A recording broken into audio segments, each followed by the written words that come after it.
നമ്മൾ ഇന്നലെ ചന്തയിൽ പോയി. സെക്കൻഡ് സാറ്റർഡേ ആയിരുന്നല്ലേ, എങ്ങും പോകണ്ടായിരുന്നു. അപ്പം ചന്തയിൽ പോയി. അവിടെ ചെന്നപ്പം നല്ല സൂപ്പർ ചീനി കിടക്കും. അങ്ങനെ 150 രൂപയുടെ ചീനി മേടിച്ചു. 150 രൂപയുടെ ചീനി മേടിച്ചിട്ട് 2 എണ്ണം ഇന്നലെ ഞങ്ങൾ ഒരു ചെറിയ 2 കഷ്ണം എടുത്ത് ഞങ്ങൾ കൂട്ടാൻ വെച്ചു. അപ്പോൾ ബാക്കി ഞാൻ വിചാരിച്ചു ഇന്ന് എല്ലാവരും ഉള്ള ദിവസമല്ലേ, എല്ലാവർക്കും കൂടെ അങ്ങ് പുഴുങ്ങാവുന്നു. പുഴുങ്ങിയിട്ട് മുളക് ചമ്മന്തിയും കൂട്ടി നമുക്ക് കഴിക്കാം. പക്ഷേ എനിക്ക് ഒരുപാട് കഴിച്ചുകൂടാ കേട്ടോ.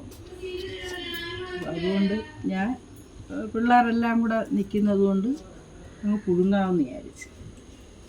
അപ്പം നമുക്കത് പുഴുങ്ങുന്ന വീഡിയോയിലോട്ട് പോവാം. അപ്പം നമുക്കിതൊന്ന് തൊലിച്ച് വെക്കുന്ന പറഞ്ഞാൽ നിങ്ങളുടെ നാട്ടിൽ എന്തുവാന്ന് എനിക്കറിയത്തില്ല, നമ്മളിവിടെ എങ്ങനെയാണ് പറയുന്നത്.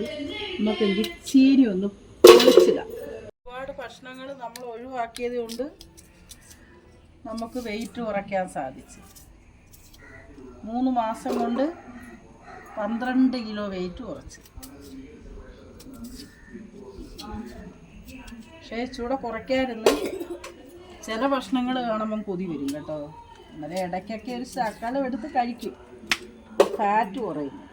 ഇനി നമ്മളിവിടെ ഞുറുക്കി വെച്ചിരുന്ന ചീനിയെല്ലാം നല്ല വൃത്തിയായിട്ട് ഒന്ന് കഴുകി നമുക്കെടുക്കാം.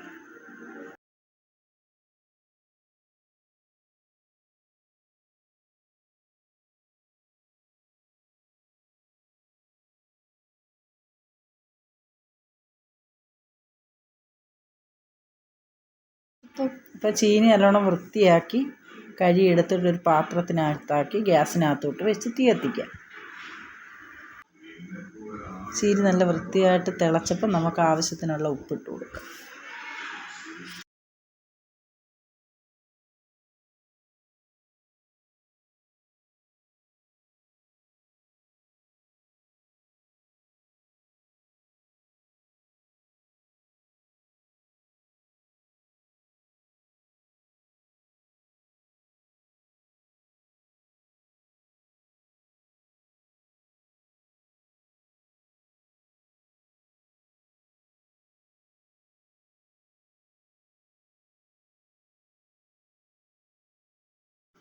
അപ്പം നല്ല ചീനി വെന്തിട്ടുണ്ട്. അത് നമുക്ക് ഊറ്റി ഒരു പാത്രത്തിനകത്തോട്ട് വയ്ക്കാം.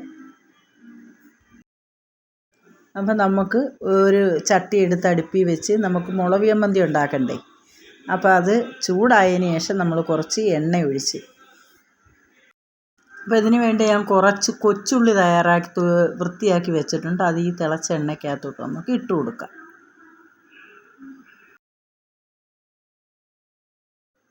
അപ്പോൾ എണ്ണയ്ക്കകത്ത് ഉള്ളിയെല്ലാം നല്ലോണം വഴന്ന് വരുമ്പോഴത്തേക്ക് നമുക്ക് ഈ ചമ്മന്തി പൊടിക്കാനായിട്ട് നമ്മൾ ഇടിച്ച് വെച്ചിരിക്കുന്ന കുറേ മുളക് പൊടി അങ്ങോട്ടിട്ട് ചൂടാക്കാം. അതിനകത്ത് ചൂടായതിനു ശേഷം നമ്മൾ പുളി ഇട്ടായിരുന്നു കേട്ടോ. പുളി ഇട്ടത് നമുക്ക് ഈ സ്റ്റോറേജ് എല്ലാം ഫുള്ളായി കിടക്കുന്നുണ്ട് നമുക്ക് കാണിക്കാൻ പറ്റിയില്ല. അപ്പോൾ അതിനകത്ത് കണ്ട എണ്ണയ്ക്കകത്ത് ഉള്ളിയും മുളക് കൊന്തും എല്ലാം നല്ല വൃത്തിയായിട്ട് ചൂടായി വന്നിട്ടുണ്ട്. അത് നമുക്കൊരു പാത്രത്തിനകത്തോട്ട് മാറ്റി വയ്ക്കാം. ഇപ്പം ഈ ഉള്ളിയും മുളക് പൊടിച്ചതും എല്ലാം നല്ല വൃത്തിയാക്കി വെച്ചിട്ടുണ്ട്. അതിനകത്തോട്ട് നമുക്ക് കുറച്ച് ഉപ്പ് പൊടി ഇട്ട് കൊടുക്കാം. പൊടിയിട്ട് ഒന്ന് ഇളക്കിയതിന് ശേഷം നമുക്കതൊന്ന് തണുത്ത് വരുമ്പോൾ, അപ്പോൾ നമ്മുടെ മുളകും ഉള്ളിയെല്ലാം നല്ല വൃത്തിയായിട്ട് തണുത്ത് വന്നിട്ടുണ്ട്. അത് നമുക്കൊരു ജാറിനകത്തോട്ടാക്കി നല്ലോണം ഒന്ന് അടിച്ചെടുക്കാം. അപ്പം നമ്മുടെ ചീനി പുഴുങ്ങിയത് ആ വാഴയിലയൊക്കെ മുറിച്ച് ഇവിടെ വെച്ചിട്ടുണ്ട്. ആ പുഴുങ്ങിയ ചീനി നമുക്ക് വാഴയിലയിൽ തട്ടിയിടാം.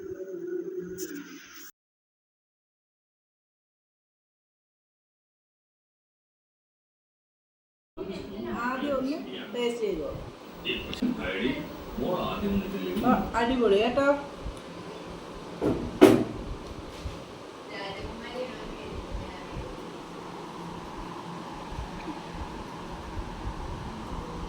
അടിപൊളി മുളക് ചമ്മന്തി ചീനി പുഴുങ്ങിയത്. ഇതേവരെ വീഡിയോ കാണാത്തവർ കാണുക, ലൈക്ക് അടിക്കുക, ഷെയർ ചെയ്യുക, കമൻറ്റ് ചെയ്യുക. നേരത്തെ പറഞ്ഞ കണക്ക് ഫോട്ടോ ഇടുമ്പോഴും എല്ലാം മാത്രം കമൻറ്റ് ചെയ്യലും എല്ലാവരും കമൻറ്റ് ചെയ്യണം, ഷെയർ ചെയ്യണം, സബ്സ്ക്രൈബും ചെയ്യണം കേട്ടോ.